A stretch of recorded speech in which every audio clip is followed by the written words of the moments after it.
name is Ian Singer, Credo's Chief Content Officer, and thank you for joining us today.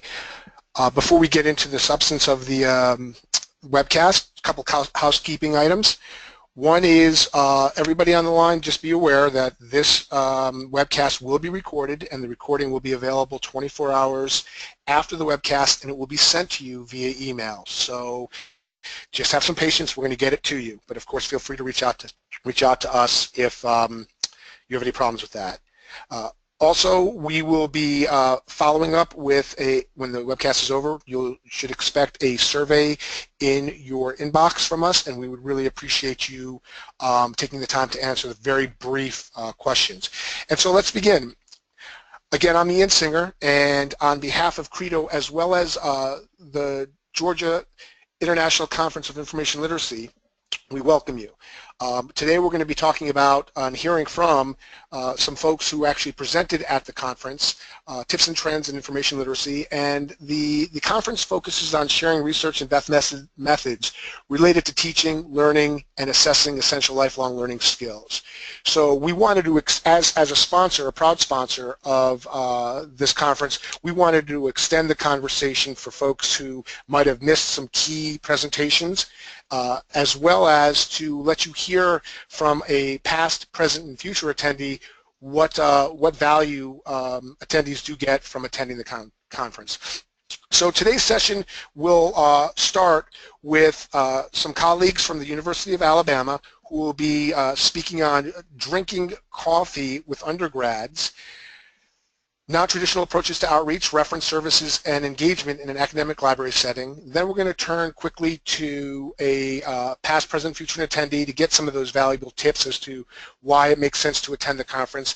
And then we're going to end with some folks at Elon University who are going to talk about being co-owners in engaged learning, reimagining the library first-year writing partnership as a community of practice.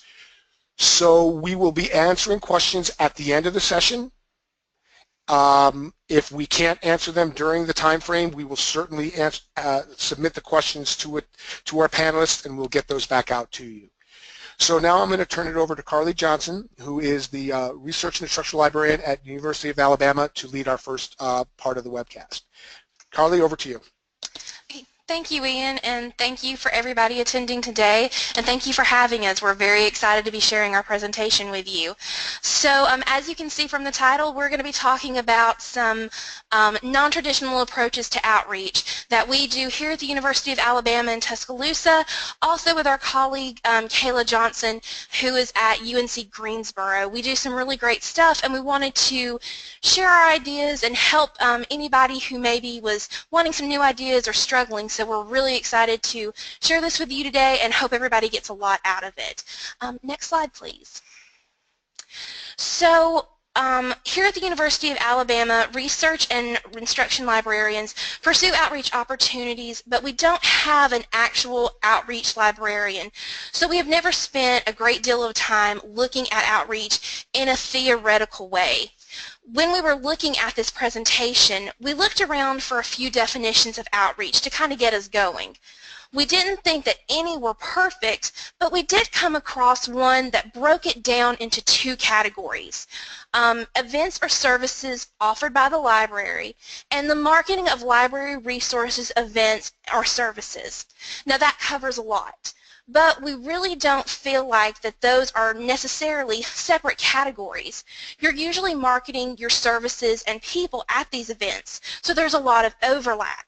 So instead of spending a lot of time searching for the perfect definition of outreach, what we've decided to do instead is think about what we want outreach to accomplish. So next slide, please. So when we were planning and preparing for this presentation, we decided to take a backwards design approach to this. We wanted to think about what outreach should accomplish and then build from there. So we actually came up with 3 goals. And we believe that outreach should accomplish these things. So the first one is reduce library anxiety. We discovered a seminal study about 25 years ago or so which said that 75% of college students expressed fear or anxiety over using the library. Outreach should help to make the library a more approachable place and in that way help to reduce library anxiety. I know from personal experience in talking with students one-on-one or asking them a question, they immediately tense up when they don't know. This may be their first time really interacting with an academic library, and so they just get really, really nervous around me. But through outreach events and engagement that I've done and I see my colleagues do, we've seen them relax and really gravitate towards the library, and it's really an amazing thing to watch just how powerful good outreach can be. So our next goal is we want to raise student awareness of the library and our services. So, really we can kind of ask ourselves these questions. Do incoming students really know what the library offers them? Do they know that they have a subject specialist, a research expert willing to help? And all of these other questions.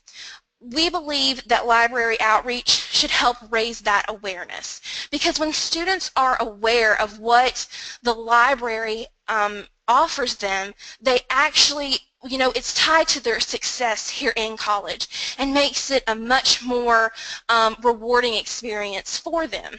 So to kind of go in with our third, these two actually build into that. So when students are, when their anxiety is reduced and they are aware of what we offer, we become in their minds an important and integral part of the campus community. So tying all of them in together, it all falls back into student success. What we are trying, I feel as librarians, trying to accomplish, having our students being successful. So this actually, so thank you, Ian. So when we were kind of looking at all of the different outreach that we do, we realized that there were so many different types of outreach, so many different categories that we could create. And we're not saying that this is scientific. This is just how here at Alabama that we kind of begin to group things. So for some of you there might be 4. For others of you, you could argue that there might be 30. But for this presentation purposes, we were really able to see that there was a lot of overlap, and we were able to kind of put these into these. So over the next few slides, I'm going to briefly talk about these 6 categories and what different things we do within them. Next slide, please. So I know our presentation is about non-traditional outreach, but we felt it was very important that we at least briefly talk about traditional outreach because it's something that can't be undercut. It is a very powerful tool, and it might be the first time that students really get to really get to experience, get to meet with us. And what we're talking about with traditional outreach is we're talking about going out into the classroom. Those first instruction sessions, maybe a first-year writing course, or in another type of way, really getting to meet those students, introducing them to the resources, getting them to know who we are. We're meeting all of those goals, and really the impact that traditional outreach has can't be, it really just can't be denied. So something we briefly wanted to mention. Next slide, please. So our next big category here is going to be event outreach. And this is something that pretty much we think all libraries across the country, across the world are doing it. And when we're thinking event outreach, we're thinking really big events. So for us, one example here at Alabama of things that we do are going to be Week of Welcome. So every August, our campus actually holds a 2-week celebration with different activities and events where we welcome back our freshmen, our transfer students, and our returning campus community. And the libraries for the last few years have been a very active part of this. We participate in events that they are hosting, going to the stadium where students can kind of do like a buffet style get to know, meet you, and come up and talk to us at our table. You can see that picture right there. But then also we host our own event. We've done different events actually here in the library. One year, the year that I organized it, we actually did 5 different events at all of our libraries. So there are 5 libraries that fall underneath that our branches. So we did something at each one of those to try to get all of the students. This past year though, we actually moved out from the library, went out onto our quad, and we did an ice cream social. So if you've ever been to Alabama, you know that in August it is very, very hot.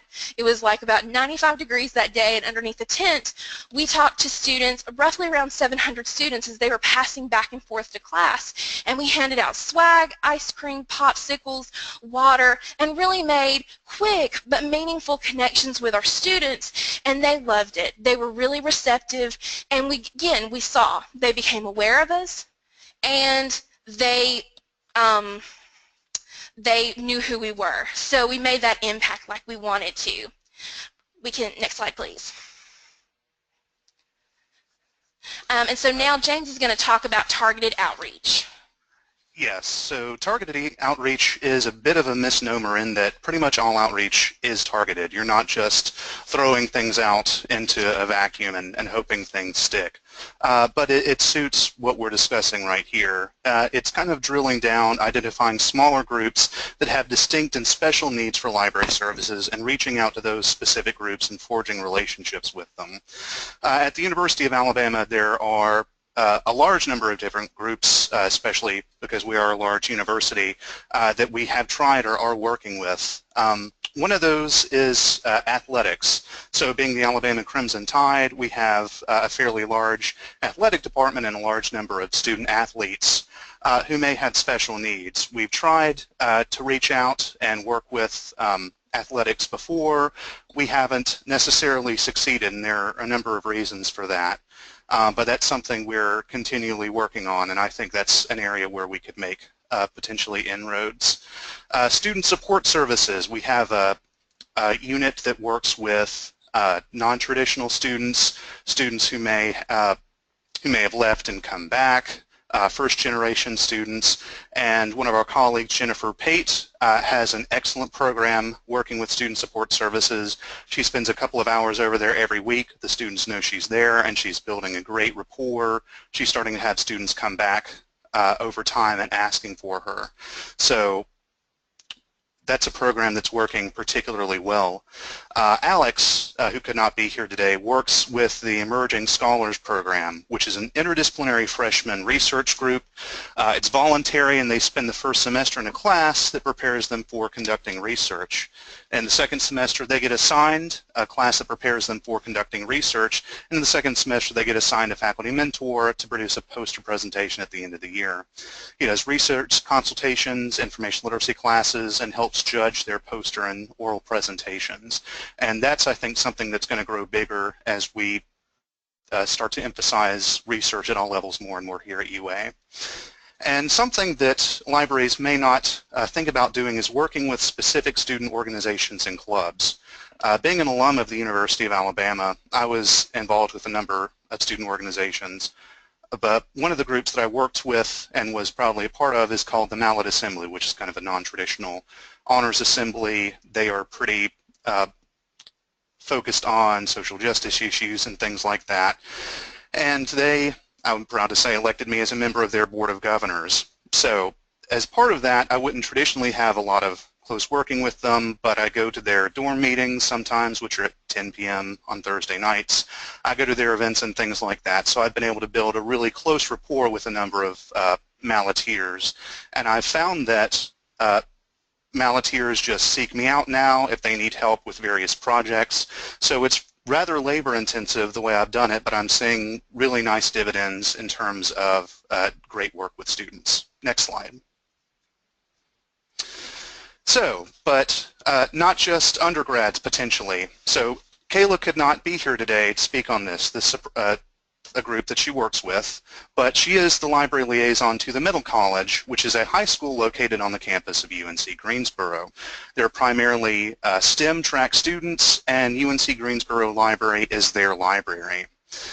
She gives tours, and she does information literacy instruction for the students, which range from 9th through 12th grade, and she's able to scaffold her instruction to meet their needs at their level and build them up so that when they reach college, they are much better prepared for doing college-level research coming right out of the door. And so it's a way of raising library awareness before they even get to college. Next slide.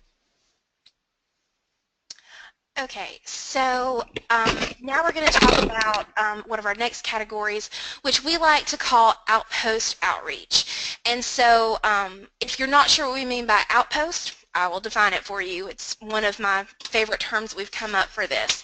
So basically, when we're talking about outpost outreach, we are taking the library to the students, going to their point of need. And a lot of times we've seen with outreach that it happens at the library or close by. But we realized here at UA that we were missing students, that there were some who, because of maybe they didn't have a need to, were never going to come through those doors, and they were missing out on a lot of rich benefits. So we decided that we wanted to take it to them. And this would be in the form of going to their hangout spots, going to where they live, the dorms, residential halls.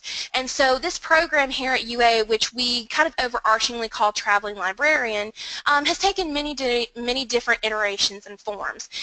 It started going to a residential hall, and then from there we had a spot in there, and we stayed there for about a year, and we had some mild success. We had students come up, but we learned a lot.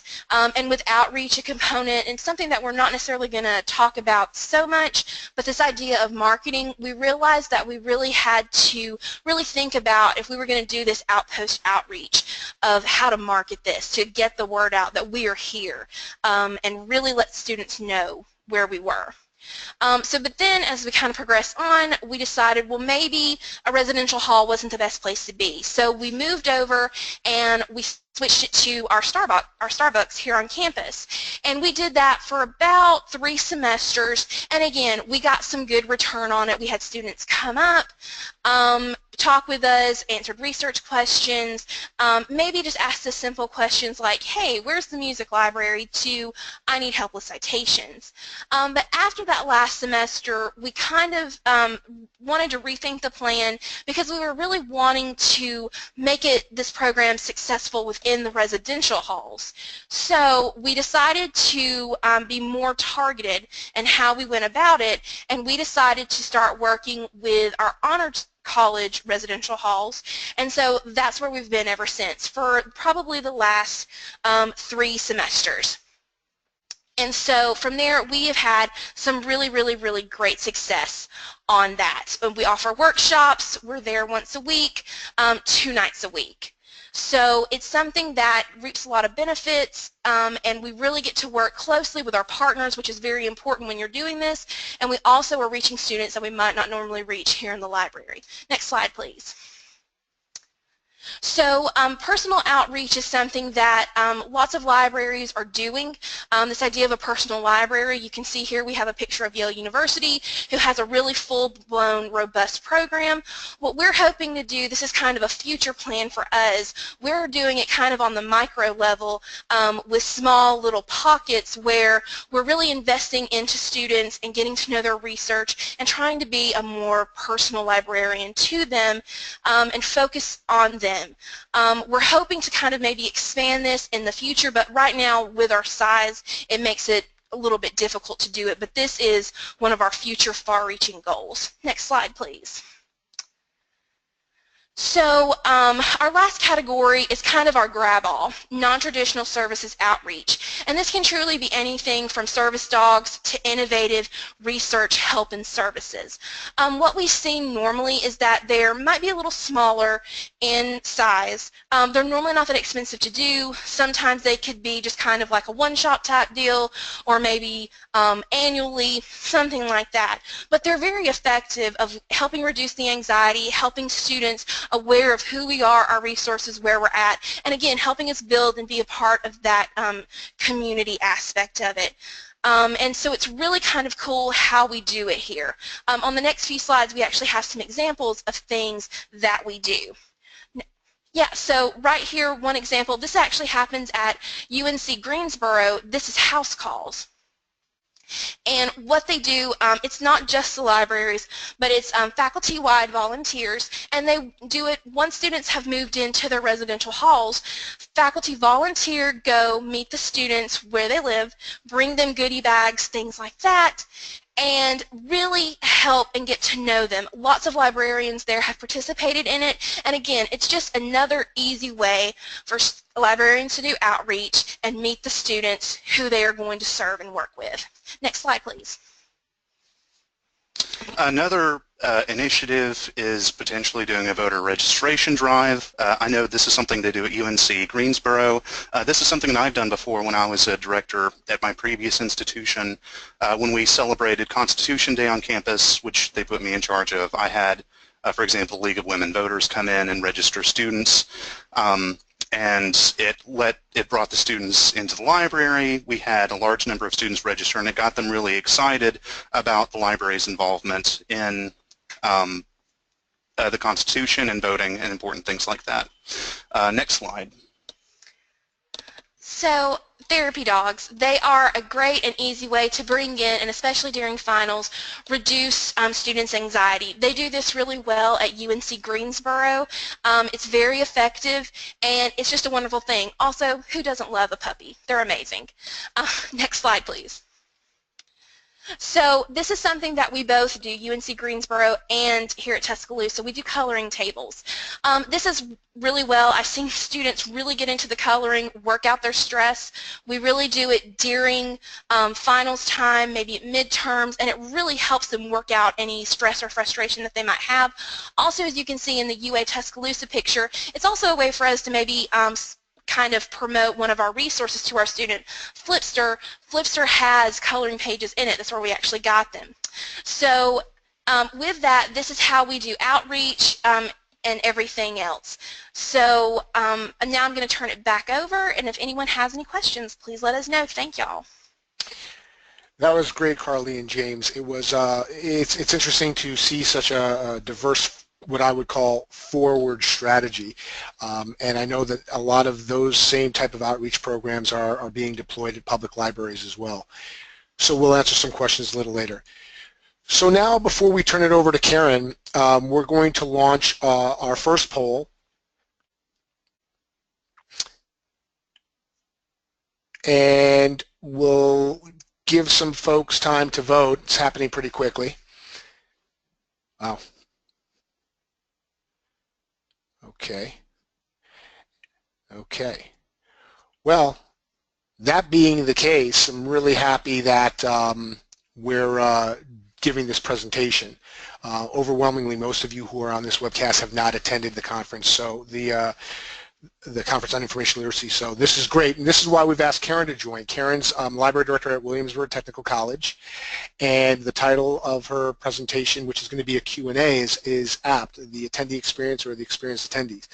So what we're going to be focusing on are these key issues. So with that, let me turn it over to you, Karen, just for a basic overview, and then we can really start talking about some of the bullets here, the benefits of attending together. So initial impressions as to the conference. Good afternoon. Well, I actually have been attending the Georgia Conference on Information Literacy, now the International Conference, for, I figured it out, over 10 years. Initially, I had an opportunity to meet with local librarians that were public, school, or academic, public librarians, school librarians, or academic librarians, and now, of course, the opportunity to meet nationally and some international guests. I've also had an opportunity to volunteer as a reviewer, and also had the opportunity to present with my colleagues in 2010. So I have spent a bit of time at this conference. I think it is a terrific, cost-effective, wonderful conference that I've recommended to most of my local colleagues. I do have one statement, though. I lived and worked in Savannah for about 17 years, so it started as a local experience, which was great, especially since I have been involved in instruction over those years. And I encourage anyone who hasn't attended the conference to consider it off of my bullets, one of them is that Savannah is a beautiful city to come and visit in the fall. That's the light end. Yeah, it's just kind of like the Charleston conference. It's a pretty hard sell to have people come down to Charleston in November. So kidding aside, let's get into it. So this past year you attended, and you may or may not have heard the panelists that we're presenting today. But what sessions from this past year's conference most resonated with you, Karen, and why? There was a couple of sessions that I was particularly interested in and enjoyed quite a bit. It was terrific to hear about how in Greensboro and Tuscaloosa they are doing outreach, but one of my previous colleagues did a presentation called More Than Butts in the Seats, Outreach Programs Enhance the Meta-Literacy and Social Learning Concepts of the New Information Literacy Framework, and that was Nikki Rech at Savannah State University. And I thought that was particularly great because it was a form of outreach programming that is fun, interactive, and informative. And as participants at the conference, we actually got to play this variation of Clue with all sorts of library-oriented information that she put together, and it was really exciting and lots of fun. The other session that I thought that was really useful for me was called Copyright, Fair Use, and Social Media Instruction for Undergraduates, and that was from Elizabeth Joan Kelly at Loyola University.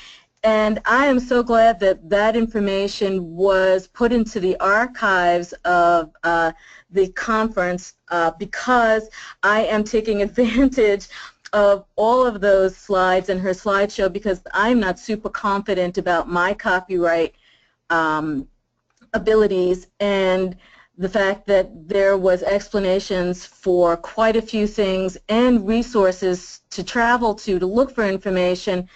I thought that's just one of the reasons that I come. I really need to learn about best practices when I come to the conference, and I really enjoy seeing how other people carry it out.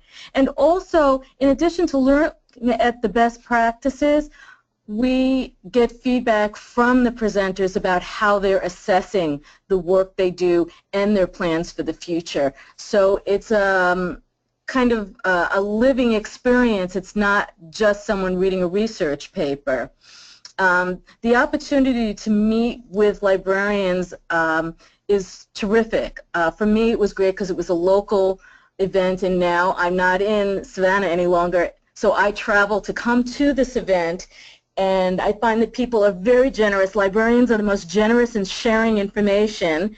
And the last point was I had an opportunity to present, and at each session that I attend, it really gets me thinking about what the scope of what my research or research focus should be. And I think that that's an important thing to keep in mind also, especially academic librarians, where there is an expectation that you're going to be doing some sort of contribution to the profession. By sharing with others, hearing what others are doing, it really helps you to focus and consider what your research agenda should be. Yeah, I love that networking component, you know, and how to continue to track the trends within your peer network. I mean, live events are just that. They're a way to establish deeper relationships. And we've posted for everybody's benefit some of the presentations and slide and information that have come out of the conference. You'll see it in the chat box. That's there for you. So before we turn away from you, Karen, I want to ask, because we've been talking about what you just pulled back, but from past conferences, what one or two things did you learn at the conference that you then took back with you and actually applied and execute against, and how did that work for you?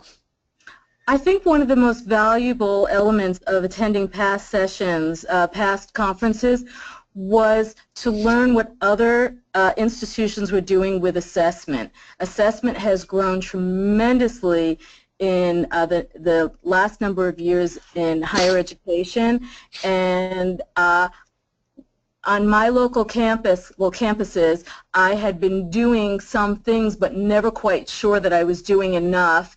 And what attending sessions about assessment provided me with was a little bit narrower focus about how I could quantify some of the what I call touchy-feely stuff. So I thought it was really valuable to expand my understanding about assessment both on the class level as well as on the program, on the scale of program assessment as well. And I find that it really made a tremendous difference for me because there was quantifiable evidence that I could present to my administration both within the library and on the campus. Oh, that's great. I mean, and that's really why we wanted you to come on to this panel, because not a lot of folks may or may not be aware of this important event in terms of information literacy. And so we thank you for sharing that with us. And so now, before we get into our final panel, headed up by Patrick and Paula from Elon, we're going to deploy our second quick poll. So here we go, the poll's open.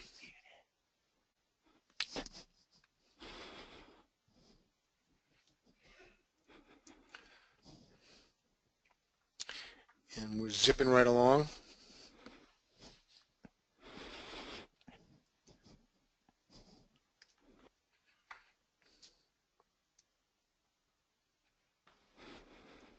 It's interesting to watch the bars go up and down.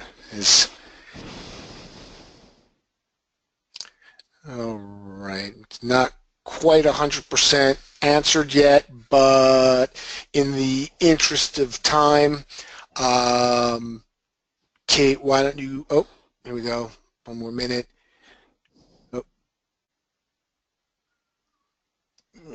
At 80, we're just about at 80%, we'll wait another 15 seconds or so.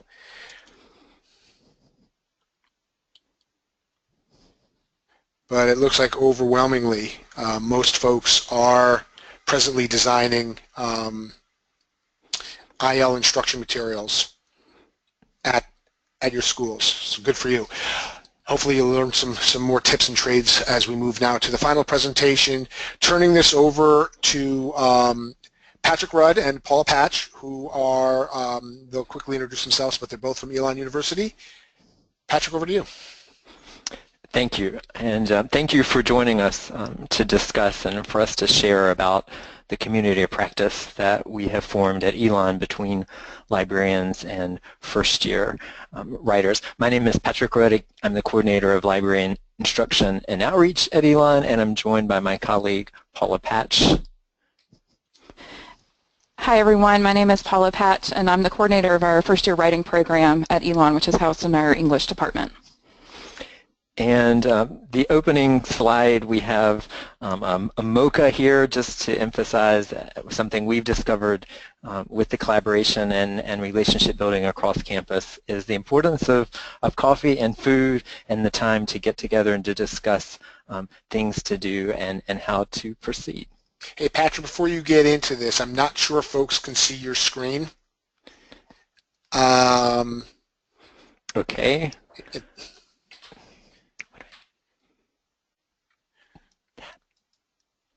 Yeah, I'm seeing some. There we go. There you go. Good. There you go. Thank you, Patrick. So there's our MOCA that I was referring to, the importance of just the social aspect in building relationships across campus.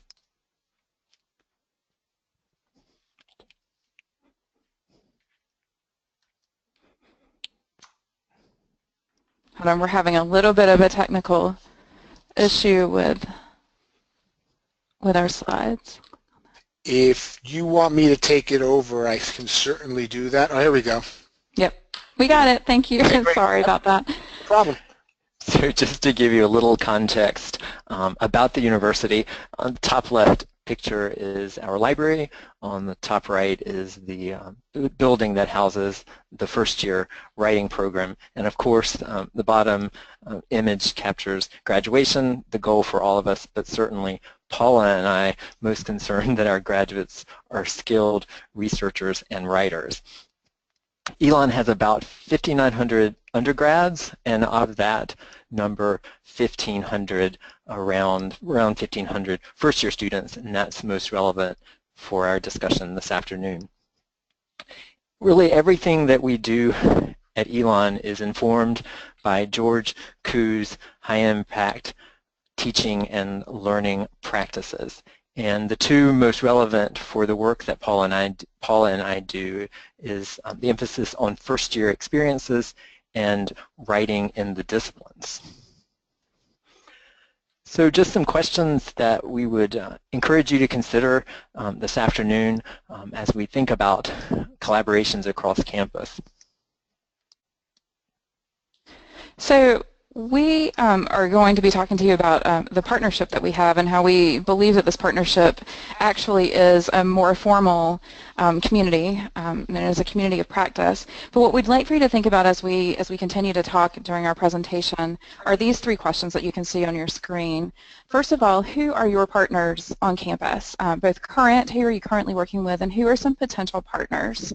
And the way you might think about these partners relates to these next two questions. Who on campus might be asking the same questions that you are about information literacy or about student learning?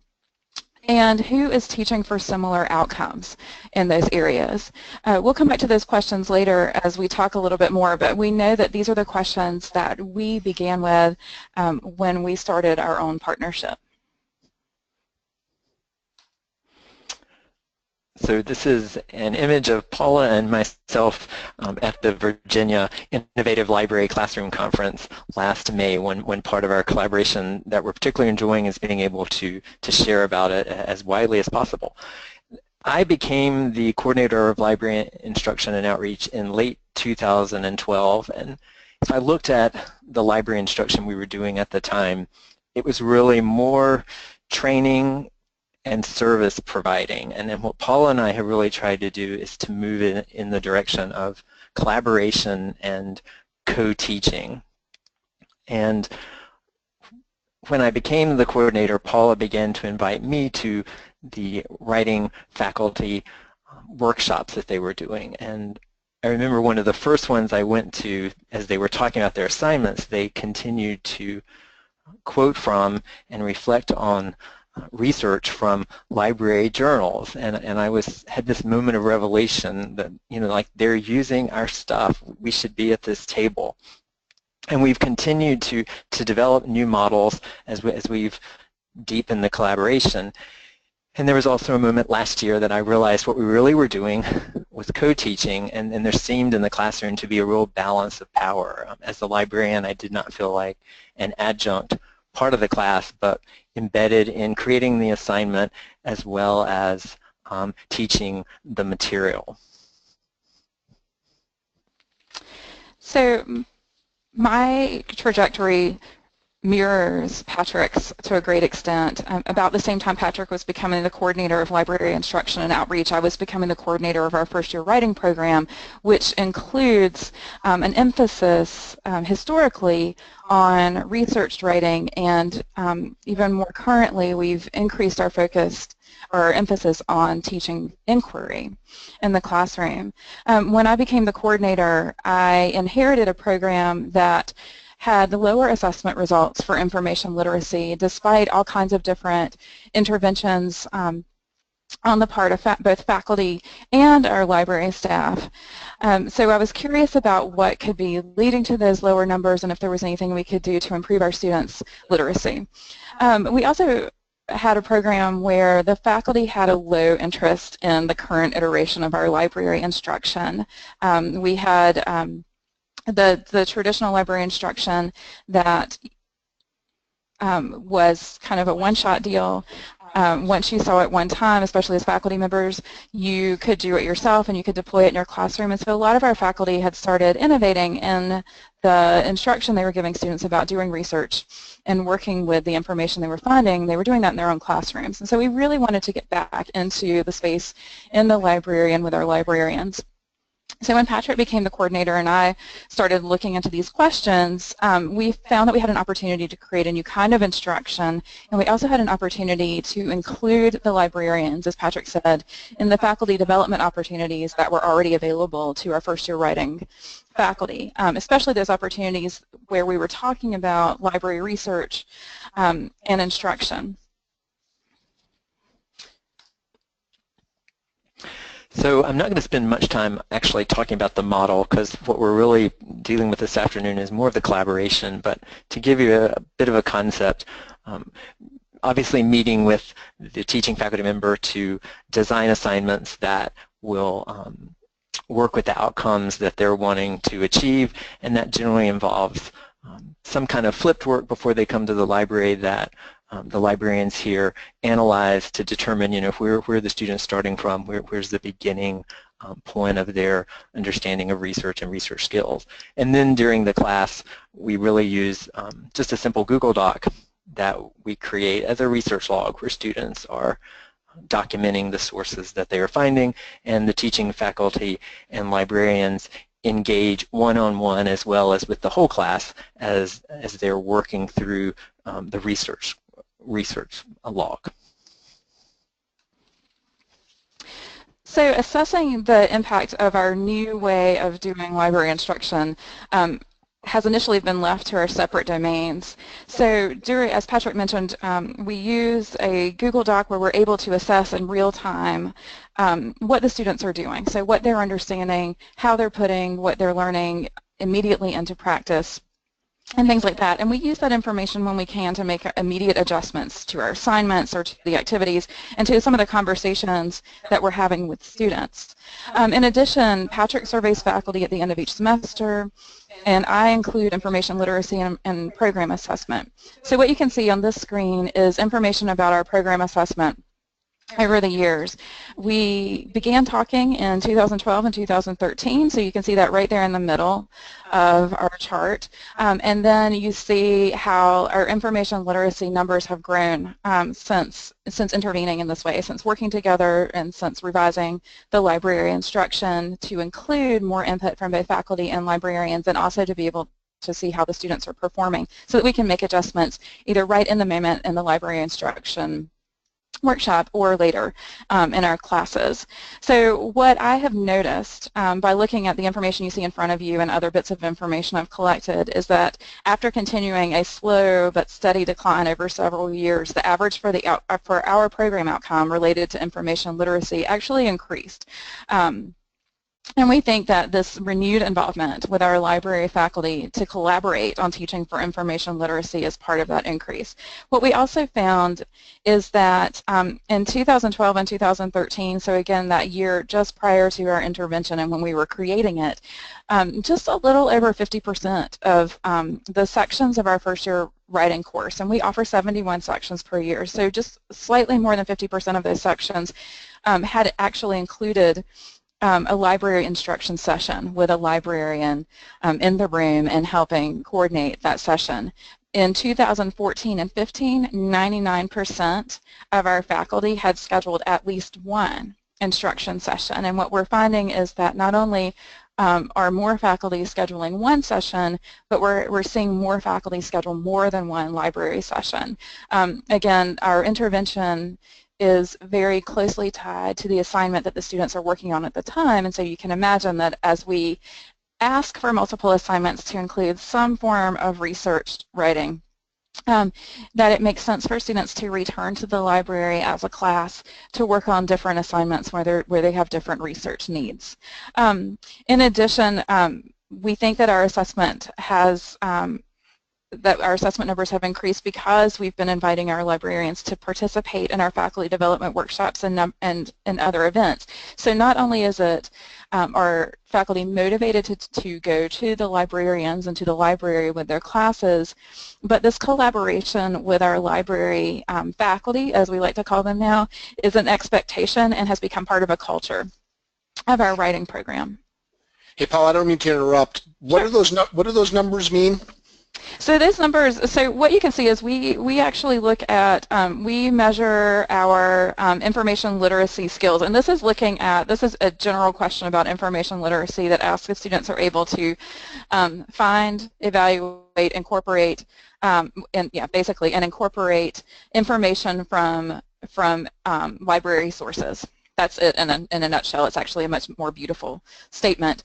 And we measured on a scale of 1 to 5, and the numbers might be pretty small right there. And incrementally, they're very small, but the fact that they had not moved and they had actually declined, and now we're seeing movement in the positive direction, closer to 5, actually closer to 4 in this case, is important to us. So what you see in, for instance, 2011 through 2013 is that our number was about 3.5, so right, not smack in the middle, but just barely kind of above average, and now we're moving closer to a number, closer to 4. We're at about 3.67. I actually think last year's numbers were right at like 3.82, so we're continuing to see a slight increase in those numbers. So this is from our direct assessment. We're looking at products that students, that we've collected from students in our writing classes across the year, where they have to use the skills that they learn in our library session. Thanks, Paula. Sure. Another part of our assessment that we're actually beginning to share is that we solicit feedback from the faculty who are attending, who are bringing their students to library instruction sessions, and who are also participating in the faculty development workshops where we've invited the librarians kind of into our domain.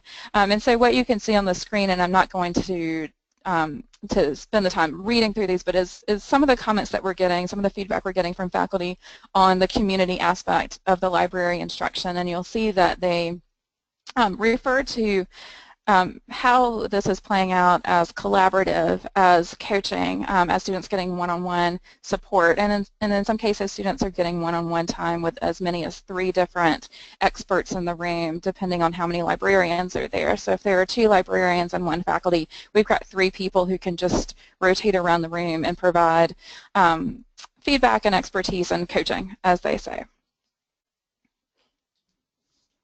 So we've been looking at all of this, and it's pretty standard fare, I think, for most library and first-year writing programs to collaborate in this way. But we think what's special about our collaboration is this willingness to venture into each other's spaces.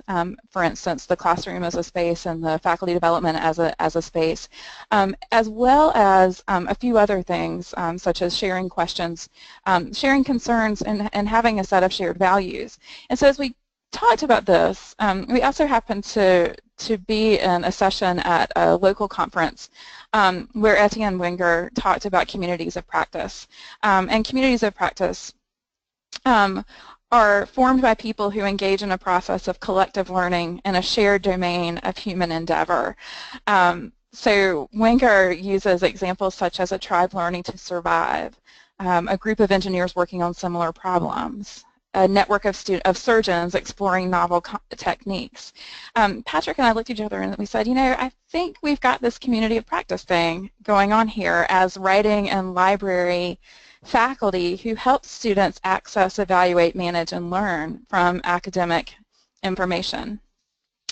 As we started exploring this idea more and tried to put this frame on this unique collaboration we have, we were able to identify the ways that characteristics of communities of practice did in fact show up in our collaboration. So there are 3 main characteristics of communities of practice. The first is the domain. So communities of practice have identities that are defined by a shared domain of interest. Membership in the community implies a commitment to the domain and therefore shared competence that distinguishes members from other people. In this case, it's pretty clear that our shared domain is information literacy and student learning, particularly as it relates to first-year students. The second characteristic of communities of practice is the community itself. In pursuing their interest in their domain, members of a community of practice engage in joint activities and discussions, help each other, and share information. They build relationships that enable them to learn from each other, and they care about their standing with each other. We were able to see that this is clearly playing on our collaboration too. The particular locations where we pursue, engage, help, and share are in the library classroom where the instruction takes place, in conversations between English and library faculty and the coordinators, the 2 of us, in both of those locations over lots of coffees, and in our shared professional development activities. So again, we can't emphasize enough how important it has been for our library faculty to be included in every single one of our first-year writing faculty development programs, where they both share and learn from us. So we've expanded that to retreats. In fact, Patrick and I have even expanded now into doing things like this, where we are sharing in our professional development outside of Elon as well.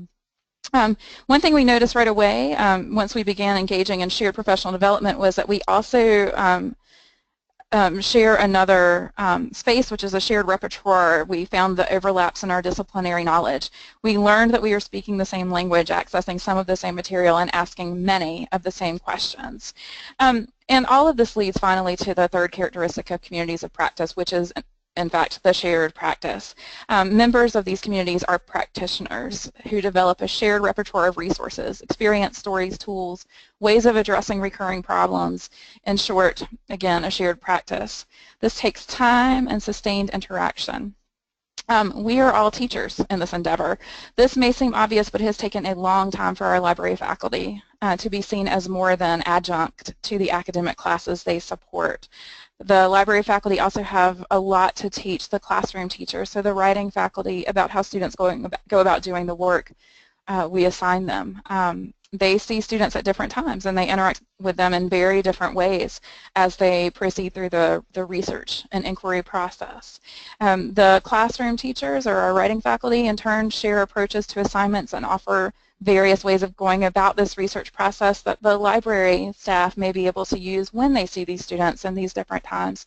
And so this practice too, you know, good practitioners are reflective practitioners, and we also together as a group share this reflective practice. And we have revised our intervention, we've revised our relationship, we've revised how we approach these conversations, and even the questions that we're asking in a lot of different ways as we've reflected on what we've learned from one another. So as we move to conclusion, we just wanted to share a couple of tips that we have found both for creating and sustaining communities of practice. So what are some things that have worked for us? We come to the table as equals. There's no hierarchy of teaching faculty versus faculty librarians. We're continually talking about this in various ways. Workshops, lunches, social times, in retreats. We keep overlapping in all of that. And we've come to understand that we need each other in order to do our jobs well, and that leads to something that we're really diving into now, and that is assessment. So this is also a continuous process of discovery. So now we're really trying to drill down to get definite assessment numbers that kind of match everything that we're sharing with you. And I think one other thing that I would add is, you know, all of this sounds great. Like we said, we spend a lot of time talking to each other, but we could not do it at all if we were not on a campus that supports this kind of collaboration, and that if we did not work with supervisors. So for me, my department chair and the director of the core curriculum, and for Patrick, the Dean of the Libraries, who actually also value this sort of collaboration and give us the support, whether it's giving us time, giving us space to work together, or giving us money, you know, for lunches and those coffees we keep talking about, because we drink a lot of coffee here together. We really, you know, we value their support, and we know that is what is making this possible. And one other thing, of course, it just takes time. We've been doing this now for several years, and we're continuing to watch it grow. So I think just to wrap up, we would like to kind of bring it full circle back to those questions we asked at the beginning about creating your own community of practice. What can you do to begin creating this on your campus? You know, where do you have the support? What is your campus culture for creating this kind of work? Who are your partners? Who's asking the same questions? Who might be interested in exploring some of the same questions? And we think that assessing and figuring out who those partners are is probably the biggest tip we could give, is, you know, start asking those questions and finding those people you can collaborate with. So, thanks. That was fantastic, guys. Really appreciate it. It seems to me that the the current consistent theme is a lot of coffee. Just a lot of coffee from both presentations.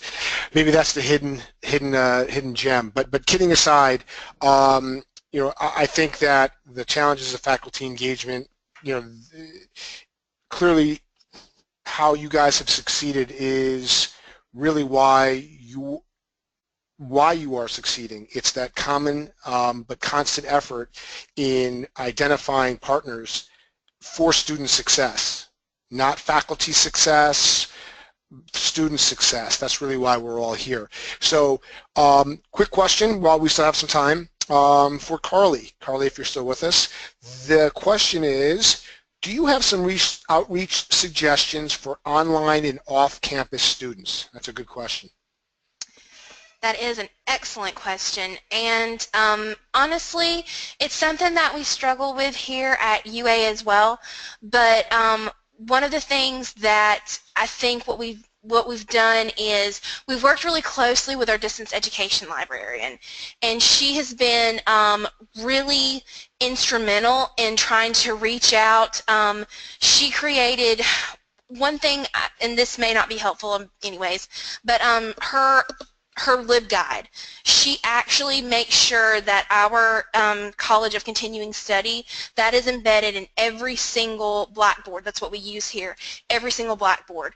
So students have that connection with her. Also, when we offer workshops here, we actually have recorded some of them and host them on that LibGuide. So we're still in the process. We're struggling, trying to find ways to engage with our students to do better outreach online and things like that. It's still a struggle, but maybe a couple of things that we're doing, it's not the best answer, but maybe that kind of gives a little bit of ideas. I'm sorry about that. It's it's not an easy question, so that's that is what it is. I wouldn't worry about it. So here's a tougher question. We have a director, 2 professional librarians, and a circulation specialist. How does this work with small colleges? And I think that question, I think that question is probably directed to Patrick and Paula, but maybe not. I mean, it's how do you leverage your resources to make a more effective instruction atmosphere? So I will turn that over to let's start with Paula or Patrick.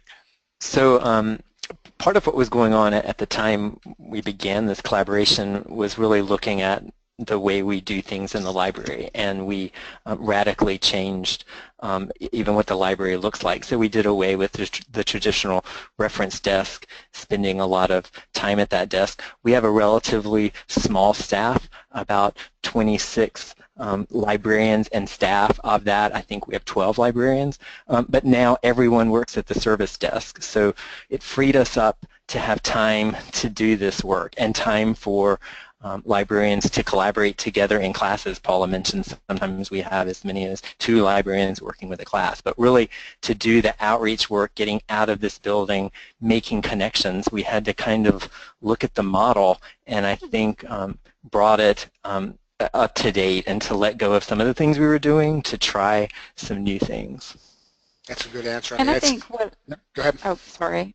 No, I think what I would add to that too is if at a minimum you can get in front of your writing faculty or the faculty that you want to work with. So I think that even if it were not possible to visit with every single class that's being offered, somehow getting in the room during the professional development opportunities when everyone is on the same plane, when everybody has that sense that they're there to learn. I think being in the space with your partners as they are talking about their programs and about their classes and about how they're teaching is really important. So if you can sort of build in that space or find places where you can be in front of that group, that would go a long way. Well, thank you. I appreciate that. We are at 3 o'clock, so any questions that we don't have time to answer, we will get those responded by our panelists. I would like to thank James and Carly from the University of Alabama, Karen from Williamsburg Technical, and Paul and Patrick from Elon for what was a really nice presentation as to the value of what you can learn from the Georgia International Conference of Information Literacy. So on behalf of the entire panel, the thank you board is up. This is how you can reach us, and we really appreciate you making the time today. Thank you, everybody.